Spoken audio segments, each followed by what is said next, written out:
Well, welcome to the Healthy Christian Leader Program. I have my friend Gavin with me today, and we're going to be talking about leader health and the journey of leader health. Gavin, how long have we known each other? We were talking about it there a little while ago. Do you remember when we first connected? Probably about 14 years ago. I just remembered I came here 15 years ago to Halifax, and I think 14 years ago at the Well. Wow. You were doing the Well, and I joined in for a year or so, and that's where we got to know each other. Yeah, no. And then, of course, you built my deck. Yeah. So we've been connected on that level. So We've been connecting as friends in ministry for a lot of years. Yeah. And it's been really cool to see your journey and where God has taken you. And I've so appreciated that. You were the associate pastor at First Baptist Church here in town in Dartmouth. And then during COVID, that kind of changed. Tell us about that. What was that experience like? I know that folks who are listening today, lots of people will have experienced changes during COVID. What happened? What transpired? Well, COVID happened. Yes. And but it's not only COVID, but I've been at Life Branch, which was First Baptist originally when I first came, for 15 years. So I'm in my 16th year now.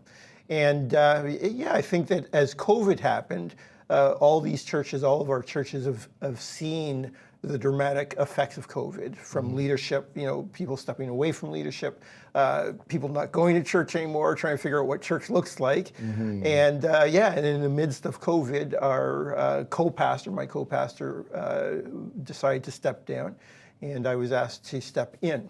And was it overwhelming? Absolutely. But then in some ways it was an easy overwhelming because COVID was overwhelming. So in some ways it was just another addition. Everybody was overwhelmed. We were overwhelmed. We were overwhelmed.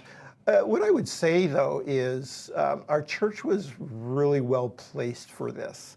I think actually our church was well placed for COVID. We don't want COVID. We don't cheer on COVID. But God actually allowed us to do amazing things.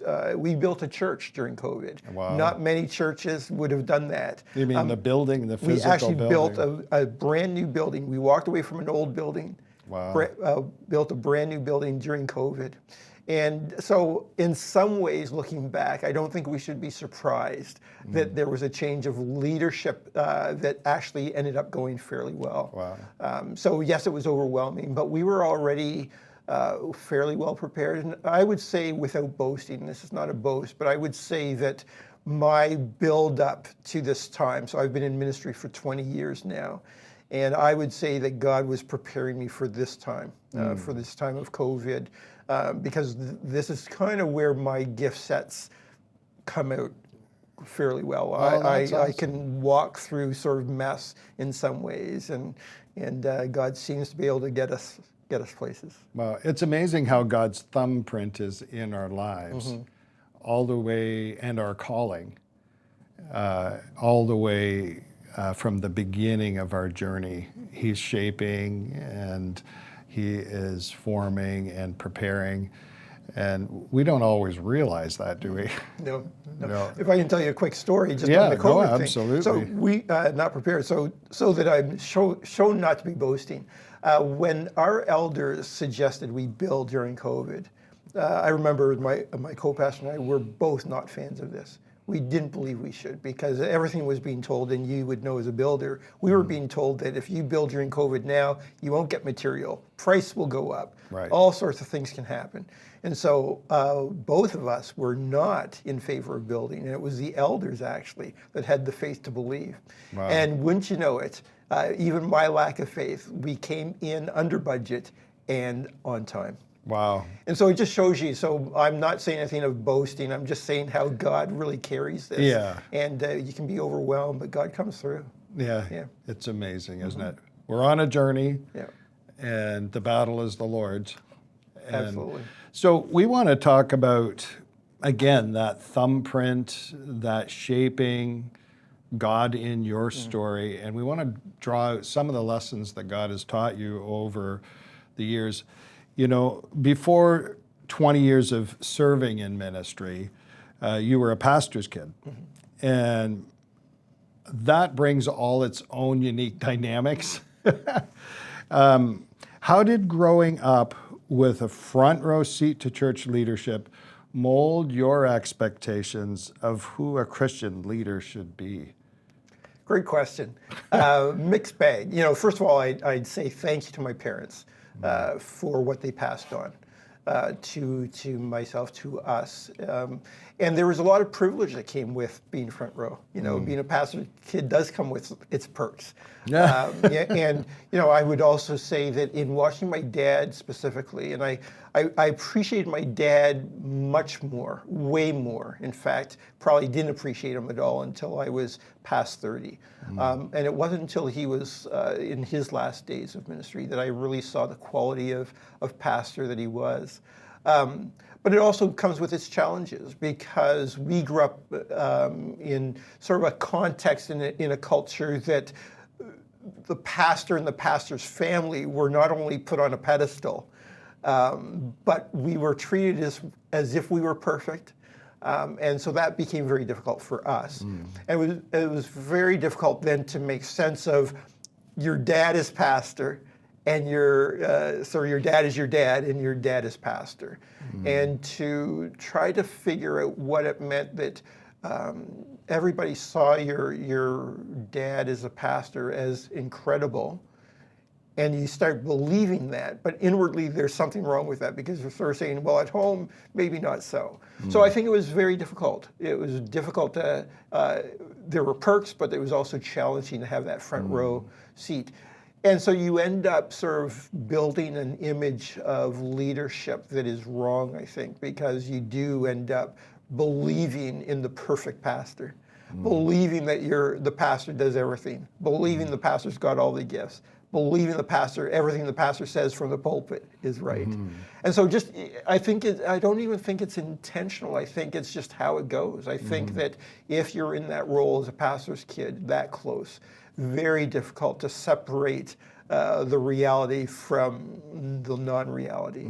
And so, as I then began to think of ministry, I think without knowing it, you still start building in those pieces. I think the other thing was my dad was so well respected and such a good leader.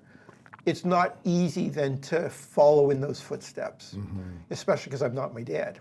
I don't have the same gifts as my dad. I don't lead the same way as my dad. I don't even lead worship the same way as my dad. And that was a very difficult thing at the beginning of my ministry, to believe that how my dad's leadership, it was okay, but so was mine. And so I really struggled. And I think I walked into leadership with this idea of trying to live up to expectations versus listening to God calling me into leadership and what he wanted me to do. Now you, a number of years ago, had a very difficult situation. It wasn't COVID before that began to bring some deep and unexpected loss into your life. How did that change the view of ministry, and how did that impact ministry,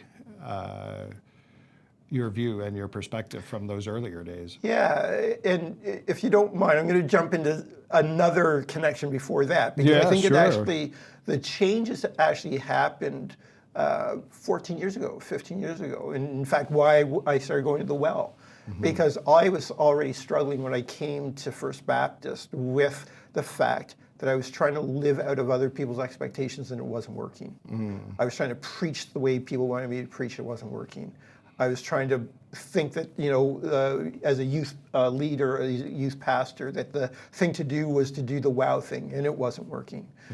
And so my connection, if you don't mind me saying, actually, and the impact or the trauma actually began way before then, but also that's where, connecting in with the well, for instance. So that probably was about 14 years ago, why I started connecting with the well, because I wasn't cutting it, and I was sort of this facade of a pastor, and I was really feeling like I was a fake, and it just wasn't working. And so, for those who don't know what the well is, a leader gathering for friends in ministry to encourage one another in the call, and that's what we were doing and have been for actually 22 years in gatherings across Nova Scotia, actually. Yeah. But carry on with your story. Yeah, and so as I get to 2017, I just want to again continue going back. So that's where I'm starting to realize that it's not about living up to other people's expectations. Not even my dad's, as good as he is, not trying to live out of that. But to get there, it takes other places, because it's then that struggle to do that. So the first place was the well, and meeting other pastors that were on the similar journey. That's what I liked about the well. I met some incredible pastors for the first time that were real to me. They weren't just leaders, they were actually human beings on a journey of both loving Jesus, but not looking in terms of perfection, right? So that helped me out. Meeting Cheryl Ann Beals has helped me out, and we'll talk a bit about that. So that was a bit about, and then I had other, 2017 was a really busy year for us. I was co-pastoring, I was the youth pastor, hugely busy year, and so I hit the summer really tired. I was feeling good about ministry at the time, but I was really tired, and so we did this thing where we usually take a month off. Fern and I and the boys take a month off in the summer, August, where we go back to Ontario, where we're from, and we just literally rest. We go to my parents' farm and we just rest. So we got to my parents' farm. We had a big family reunion on the weekend that we got there, and all was well until Monday morning. Fern came to my door. We were heading down to Toronto because Fern's mom was not well, and she was sort of on the really on the journey of dying. She had cancer, so we were going to go visit her. And Fern comes to the door and says, "Gavin, I think you better check on your parents. Something's wrong." So I went up, and there my mom's on the floor, and she had tripped over trying to help my dad. She tripped and fallen. And so we got her to the hospital. They sent her home that day, but she was in major pain. And then so we had to send her back. And 4 weeks later, she dies. Oh, wow. And that it literally, I can't say how devastated I was. I wasn't prepared. I wasn't prepared. And all of a sudden, all of these images of a pastor that's ready for everything, and I'm not. I fall apart, and I came back to Dartmouth, and I simply said to my elders, I need a sabbatical. And thank God for incredible elders that are listening, sensitive, knowing when rest is needed. And they said, absolutely, whatever you need. So I took 4 months off. And I was just a basket case. I was a basket case. But it was also the opportunity, it was probably the biggest place of growth in my life, because I was able to just be honest with God, saying, I'm no longer going to fake this. Sometimes it takes those things in our lives to get us to that place of honesty with God. It's amazing how it's sometimes hard to be not just honest with God, but honest with ourselves. Yeah. And that's what it was. It was really just honesty, and that was what God was asking from me. He wasn't asking me to be the be-all and end-all in a church. He wasn't asking me to do 24/7. He was simply asking, sort of reminds me of the, what David went through in his Psalm 51. All God desired was this broken, which I was, and contrite heart. But he already knew I was broken. He just needed me to admit it. Yeah. And that's what happened in 2017. I came back, and it was just this being able to be honest about not only my brokenness about losing my mom, but also losing my mom also brought up a lot of baggage for me. I've been through a lot, and a lot of sin came back in just mind, just a lot of sin failure, sort of sense of failure, sense of sin. But it was also the opportunity to meet people like Cheryl Ann Beals, who then called me into a journey where I connected with Mark Harris, a spiritual director, where I saw a counselor. And so it was an incredible 4 months of brokenness, but brokenness that led to more healing in my life. And out of that, an honesty about what real pastoring was about, that it is, I'm a big Henry Nouwen fan. So this idea of this wounded healer began to be the new vision of ministry for me, and how I've now begun to sort of try to model that sense of never saying I've made it, but always on the journey of moving forward with Jesus. Yeah, and so in the Spirit. give me some clarity on what that new emerging leader is that God is shaping after this season of bring us really to self-awareness, really of your spiritual journey and your spiritual state at the time. What is that vision that God is shaping now? And how does that differ from the original vision that you had? Yeah, so it starts with confident humility. I always put those two words together, confident humility. So it's not a humility of, I'm nothing, but it's neither a confidence that I'm everything. It's this confident humility that I've been called into ministry, even in my brokenness. I just had a conversation with a student at ADC, and he's struggling right now, and he asked me that question. He asked me this question about, what does it mean, Gavin, for you to admit that you're a sinner saved by grace, that you're not perfect? I said, because that's who we all are, whether we're pastors or not. We are that Philippians working our salvation in fear and trembling. And it's amazing, isn't it? Sometimes, we get so disconnected from the fact that we're on the very same journey that every other person is on, and God takes us through such a similar path to build us and establish us and shape our lives. Yeah, and that's exactly it. But on the other side, it's not that I ever then give up and say, I'm good and hide my sin or hide my brokenness. It's allowing God to do that healing. Cheryl Ann Beals has taught me a lot about the onion being unpeeled. Yes. And I've moved from this idea that I come into this calling, and now I'm this made pastor that is supposed to not make mistakes and have all the answers, to this wounded healer, person that's been wounded but is being healed. And out of that woundedness, I'm able to share even more deeply. Gavin, that's people. such an important point that you've drawn out there, because sometimes when we begin the journey of transformation, when we basically become self-aware in the journey of ministry, that something needs to change, that God needs to be at work in a way that he hasn't been before.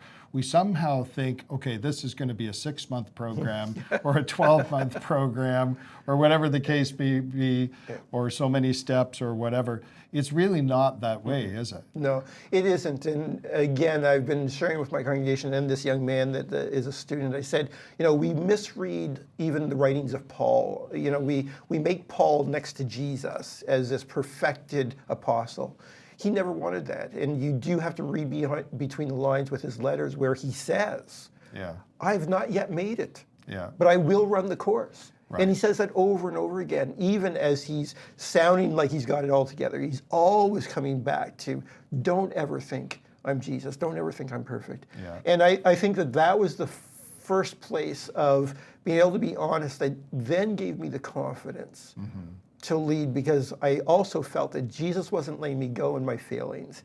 He was actually calling me in despite them, and then he was healing me as we were going along. And so it is this constant humility of being able to stand up in front of my congregation and have the confidence to speak the words I speak, and the humility to admit that oftentimes I'm not always living out of those things. And I think that's when you share out of that level of vulnerability, I think people can identify with the journey.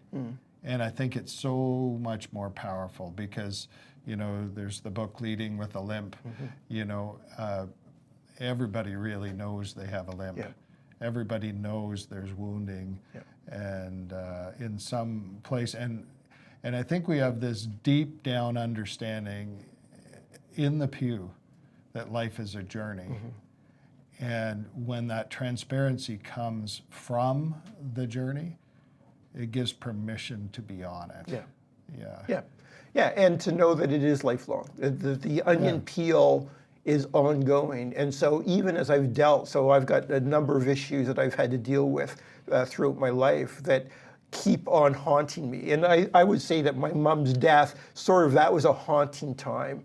Things came back into my life that just in terms of just mindset and all that, just absolutely haunted me, because I thought I'd already dealt with those things. And yet there they were facing me. And it was people like Cheryl Ann and Mark and Noel that were starting to slowly teach me, Gavin, it's not that God isn't doing anything. It's not that you're not being healed, but there are layers. There are layers to our brokenness that we've got to deal with. And so I think if we're going to be good pastors, if this is going to be healthy leadership, then we have to have the confidence that God has called us. But we have to have the honesty with our people that we are no different than them, that it is a journey, that God will continue his work and we'll see it through to the finish line. It's amazing. I keep having the thoughts of Paul come through in my mind. By grace you're saved through faith, not of works, lest any man should boast. And it literally, grace is unmerited favor, and that literally translates into unworked for approval. And to think that we have that approval from God as we are right now, that the blood of Christ is over us, and he's calling us into greater wholeness and into greater holiness, but it's a journey. It's a lifelong journey of transformation. It's so important, and it's amazing. You can preach that sometimes from the pulpit, and yet it's hard sometimes to keep reminding ourselves, and it's almost like a truth that we have to drive down the stakes on over and over and over in our journey. With the few minutes that we have left, what advice would you have for leaders here? Well, first of all, I would say grace and appreciation. I often think of my parents, and I was sort of, as I was preparing for sort of connecting with you, I was sort of thinking of what my parents passed on, and we can easily blame people. When both my parents have now passed, and thank God we came to both agreement with my parents and I, where it was about appreciation. And I was able to see my parents with incredible grace and love because they passed on the best they could to me. That's such an important first thing you've encouraged us with, because it's really, to some degree, it's like what Jesus says, that forgiveness is so important. Sometimes we can hold maybe not even just unforgiveness, but reservations even in our heart. And God wants us to deal with that, to release his power into our lives. So it begins with grace, and it begins with those people that have tried their best to pass on. But it also is the reality of realizing that they're human beings. And I think that I grew up the moment I saw my parents, not just as my parents, but as human beings. Right. Not just a pastor, not just a father, mother, but a human being that themselves are working out their salvation in fear and trembling. Yeah, that's so good. Yeah. And then it becomes the work of what does God want to do in my life? Time to stop helping others in ways of trying to fix people and work on myself, because I think the fruit of that will be the ability to walk with others well. And so my journey is since the well days, when I first met you, and then connecting with Cheryl Ann and Sozo. I'm now doing Sozo Journey with Cheryl Ann and with other pastors. And I'm looking for other pastors who resonate with the journey that I'm on. I think that's the other important thing, is to find people that are on the same journey. What is it that one of my favorite authors or people is Bonhoeffer, theologians, and he has this beautiful book, Life Together, and in it he talks about, so don't look for the psychologist, don't look for the trained person, look for a person that themselves are sitting at the foot of the cross. Oh, that's so good. Isn't that beautiful? It is. And that really is my motto, is I'm looking for other people that are equal, not above, not below, but equal on this journey. Some of them are older, some of them are younger, but they're equal on this journey because they themselves are sitting at the foot of the cross. That is so very, very helpful. Yeah. So we need to be finding friends that are sojourners in the life of Christ, that know the grace of God in their own life, have that humility of heart, and are personally journeying too, on a journey too. Exactly. Yeah. And at the same time, professionals are important. I have a counselor that I see kind of regularly because I got enough baggage that I think I've got friends, but those friends can't get me the whole journey. So I've got sort of this circle of So support. it's a both and. It's both and. I call it circle of support. Everybody needs a circle of support. So some of them will be friends that are going to help you on the journey. Some of them will be professionals, counselors. I also have 2 spiritual directors in my life. And then I do my own retreat time. So I go to Antigonish and use the Catholic retreat place where I do that at least twice a year now. And I try to build my own retreats. And then I have my retreat time with my wife and vacation time. I think it has to be a holistic view of our lives, of all the things we need, so that when we walk back into ministry, when we walk back into people's lives, we're not wounding them, but we're simply pointing them to Jesus. Oh, Gavin, that's so very good. What would you like to share just as a parting comment with our viewers? I would just say that Jesus is walking with us. God is walking with us. And we need to trust him more than we trust ourselves or anybody else in this journey. And he will see us through to the finish line. He will. Friends, I just would encourage you to take some of Gavin's advice and look for a friend that is at the foot of the cross, just like you desire to be. Walk with them. Look for a Christian counselor that can help process things, and find a Christian community of leaders that you can connect with. And you can find downloadable resources to establish a Christian ministry gathering for pastoral leaders on our website at aaronministries.com. Anyway, we'll look forward to seeing you again in the next program. Hey friends, thanks for checking out our episode of the Healthy Christian Leader Show. We pray this episode has encouraged you on your own journey of growing as a healthy Christian leader. If this has blessed you in any way, we want to challenge you to consider giving financially to support the work that we are doing here at Aaron Ministries. Your giving enables us to continue creating resources just like this for Christian leaders both locally and around the world. And so if that's something that you'd be interested in, you can head on over to aaronministries.com/give to partner with us today. And another way that you can partner with us is by sharing our digital resources with pastors and Christian leaders in your networks. So if this content or any other piece of content that we've created has blessed you, we would encourage you to send it to a friend and help us spread the word about what God is doing amongst Christian leaders today. Thanks for checking us out. We can't wait to see you next time.